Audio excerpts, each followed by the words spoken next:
Hello everyone, welcome to Unacademy. तो ESC 2023 prelims का result out हो रखा है। बहुत सारे स्टूडेंट्स का मैसेज आया कि सर अब जो टाइम हमारे पास अवेलेबल है उसको कैसे यूटिलाइज किया जाए। क्या अभी जो टाइम अवेलेबल है उसमें हम लोग प्रिपरेशन करके बेस्ट परफॉर्म कर सकते हैं, ईएससी में सेलेक्ट हो सकते हैं। ठीक है, तो पहले सबको, उन सारे स्टूडेंट्स जिनका हो रखा है उनको कॉन्ग्रेचुलेशंस। तो देखिए बेटा, कुछ पॉइंट्स है, वो पॉइंट्स आपके साथ डिस्कस करेंगे, राइट। तो अभी आपके पास जून 26 से एग्ज़ाम मेंस का स्टार्ट होने वाला है, तो 3.5 महीने से ज़्यादा आपके पास टाइम है। तो टाइम सफिशिएंट है, ऐसा कुछ नहीं है कि आपको मतलब फर्स्ट टाइम कुछ स्टार्ट करो पढ़ाई। ऑलरेडी आपने गेट में सारी चीज़ों को रिवाइज कर रखा है, ठीक है। तो जो भी आपके पास पेपर 1 और पेपर 2 के जो सब्जेक्ट्स हैं उसको आपको प्रॉपरली रिवाइज करना है बेटा, ठीक है।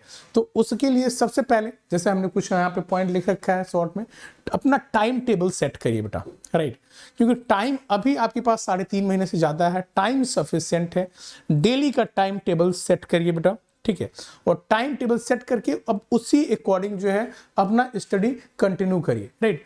तो आप ट्राई करिए जो भी आपके सब्जेक्ट्स हैं, राइट, उस सब्जेक्ट्स को लेकर के अब प्रैक्टिस स्टार्ट करिए, कन्वेंशनल मोड में प्रैक्टिस स्टार्ट करिए। तो सबसे पहले बेस्ट क्या रहता है बेटा, किसी भी एग्जाम को क्रैक करने के लिए क्या है, पीवाईक्यूज क्या होता है, उसके लिए बाइबल होता है। किसी भी एग्जाम के लिए अगर हम बात करते हैं तो प्रीवियस ईयर क्वेश्चंस उठाना है, और प्रीवियस ईयर क्वेश्चन उठाना है, और क्वेश्चन को आपको क्या करना है, वहां से जो भी प्रीवियस ईयर क्वेश्चंस की बुक्स है उससे आप क्वेश्चंस नोट करिए और अपने से जो है उसको प्रैक्टिस करना स्टार्ट करिए। और जब आप एक टाइम सेट करिए, उस टाइम में जब आपने सारी चीज़ों को जो है उसको रिप्रेजेंट कर लिया है, उसके बाद से चेक करिए कि कहाँ पे गलती हो रही है। जो भी गलती हो रही है उसको मार्क करिए और ट्राई करिए कि वो सारी मिस्टेक्स आपके फिर से रिपीट ना हो बेटा। तो सबसे ज़्यादा इंपॉर्टेंट यहाँ पे रोल प्रीवियस ईयर क्वेश्चंस का है। प्रीवियस ईयर क्वेश्चन से आपको ये आइडिया लग जाएगा कि जो भी आपका सिलेबस है उस सिलेबस में कौन सा पोर्शन बहुत ज़्यादा इंपॉर्टेंट है, उससे ज़्यादा क्वेश्चंस पूछे जाते हैं, फ्रिक्वेंटली क्वेश्चन पूछे जाते हैं। तो उन सारे एरियाज पे आपको फोकस करना है, राइट। तो ये आपको पता चल जाएगा प्रीवियस ईयर क्वेश्चन से, और उसके अकॉर्डिंग आपको अपने नोट्स से वो सारी चीजों को रिवाइज करते रहना। दूसरा नंबर आता है आपका टेस्ट सीरीज का। टेस्ट सीरीज भी आपको स्टार्ट कर देना बेटा। वीकली टेस्ट आप देते रहिए। जो भी सब्जेक्ट आप रिवाइज करते जा रहे हैं उसका आप टेस्ट देते जाइए। तो टेस्ट सीरीज से क्या होगा बेटा, आपको वहां पे एक डिसिप्लिन, आपको क्या होगा, एक अच्छे से आपका एक डिसिप्लिन वहां पे बनेगा। जब आप टेस्ट सीरीज में पार्टिसिपेट करेंगे, जो भी सब्जेक्ट्स होगा वो धीरे धीरे आपका रेडी होता जाएगा बेटा, ठीक है। तो अब टेस्ट सीरीज में देखिए, टेस्ट सीरीज से जो भी आपके क्या कहते हैं, आपको पता चल जाएगा जो भी आपका वीक एरियाज है उसको नोट्स करते रहिए, उसको आप इंप्रूव करते रहिए, ठीक है। और टेस्ट सीरीज से आपको एक टाइम मैनेजमेंट स्किल आपको क्या कहते हैं, थ्रू द प्रोसेस सीखने को मिलेगा। और जो भी आपके पास टाइम है उस टाइम में सारी चीज़ों को रिप्रेजेंट करना है, प्रेजेंटेशन स्किल है, ये सारी चीज़ें आपकी इंप्रूव होगी टेस्ट सीरीज से।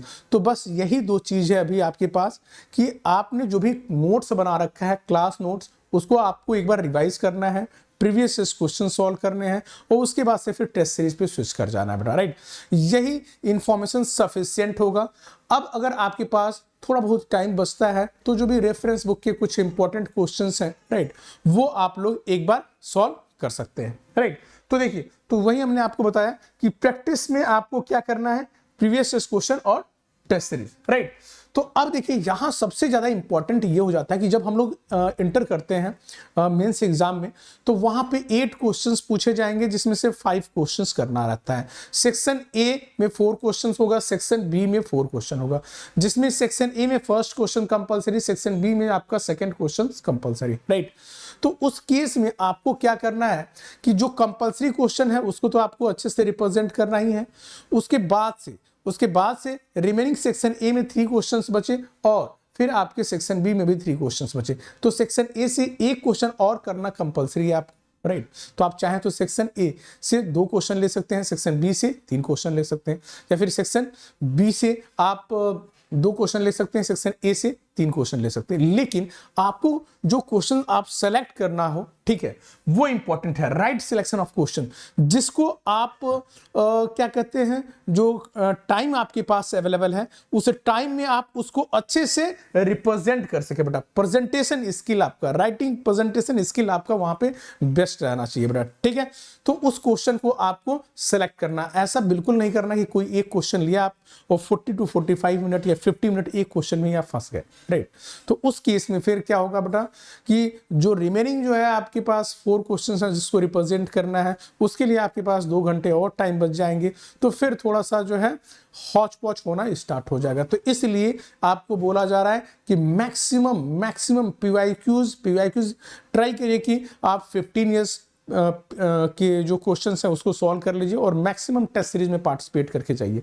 उससे ये सारी चीजें आपको क्लियर हो जाएगी। राइट सिलेक्शन ऑफ क्वेश्चंस आ जाएगा आपको, प्रेजेंटेशन और एक्यूरेसी, ठीक है। तो ये सारी चीजें जो हमने आपको बताया था पॉइंट प्रैक्टिस, वो उसी से पॉसिबल है, ठीक है।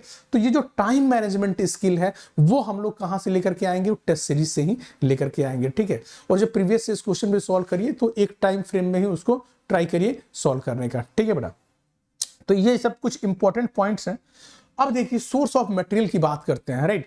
तो इस समय सोर्स ऑफ मटेरियल की अगर हम लोग बात करें तो आपके पास जो क्लास नोट्स अवेलेबल है, राइट, जो आपने अभी तक पढ़ करके बना रखा है। अब क्या करोगे, जब आप प्रीवियस क्वेश्चन सॉल्व करोगे तो उसको सॉल्व करने के बाद से वहां से आप मेंस के नोट्स बनाना स्टार्ट करिएगा, ठीक है, क्लास नोट्स और पीवाईक्यूज की हेल्प से। टेस्ट सीरीज में जब आप पार्टिसिपेट करते हो वहां पे जो वीक पोर्शन है उसको आप साइड बाय साइड लिखते जाइए, ताकि जब रिवीजन करना हो तो इन सारी चीजों को दे करके आप जा सकें, ठीक है। तो रिवीजन में आपका वही सारी चीजें और वो सारे इंपॉर्टेंट पॉइंट लिखिए जिसको लास्ट में आप रिवाइज करके जा सके बेटा, ठीक है। अब यहां पे देखिए अनअकैडमी क्या रोल प्ले कर रहा है, ठीक है। जिन लोगों ने सब्सक्रिप्शन ले रखा है, ऑलरेडी सारे जो है मटेरियल्स रिकॉर्डेड फॉर्म में अवेलेबल है चैनल पे, ठीक है। तो अगर आपको कोई टॉपिक देखना है, किसी सब्जेक्ट का कोई टॉपिक देखना है, तो उस टॉपिक इंडिविजुअली उठा करके रिवाइज कर सकते हो बेटा, राइट। जो डेरिवेशंस हैं, जो क्वेश्चंस करवाए गए हैं, ठीक है, और काफी कंप्रेहेंसिव अप्रोच लेकर के जो है वहां पे हर एक सब्जेक्ट को कवर करवाया गया है, तो वहां से आप लोग देख सकते हैं। तो जिन लोगों ने ऑलरेडी सब्सक्रिप्शन ले रखा है, जो लोग नहीं ले रखा है बेटा, तो 3 मंथ्स का सब्सक्रिप्शन आप लोग बाय कर सकते हैं। इतना ज्यादा नहीं सोचना है, वो आपके लिए काफी ज्यादा बेनिफिशियल रहेगा, राइट। और जो स्टूडेंट्स क्या कहते हैं अभी प्रिपरेशन कर रहे हैं फॉर गेट 2024 या 2025 के लिए या एसी 2024-2025 के लिए, तो अभी ये बैचेस चल रहे हैं, उसमें आप लोग सब्सक्रिप्शन ले सकते हैं। ये कोड यूज करके सब्सक्रिप्शन ले सकते हैं। और हम तो उन सारे स्टूडेंट्स को भी सजेस्ट करेंगे बेटा, जो ESC 2023 की प्रिपरेशन कर रहे हैं, वो 3 मंथ्स का सब्सक्रिप्शन एटलीस्ट बाय कर ले। यहां पे आपको कहीं इधर उधर डिस्ट्रैक्ट नहीं होना होगा, सारी चीजें एक जगह आपके पास अवेलेबल रहेंगी, ओके। चलिए, तो ये सारी चीजें थी बेटा, ठीक है। तो उन स्टूडेंट्स को जिनको ये लग रहा था बेटा कि अभी जो टाइम है वो काफी टाइम कम रह गया है, इस टाइम में कैसे प्रिपरेशन किया जाए, तो ऐसा बिल्कुल नहीं बेटा, टाइम आपके पास सफिशिएंट है। एक टाइम टेबल बना करके पढ़ना स्टार्ट करिए, ठीक है। और जो भी आपके जो वेटेज वाले सब्जेक्ट्स हैं, ठीक है, और जो टॉपिक का वेटेज ज़्यादा है उस पर जो है ज़्यादा फोकस करिए, डेफिनेटली आप लोग अच्छा स्कोर करेंगे, ओके। चलिए, तो thank you everyone, thank you very much, all the best.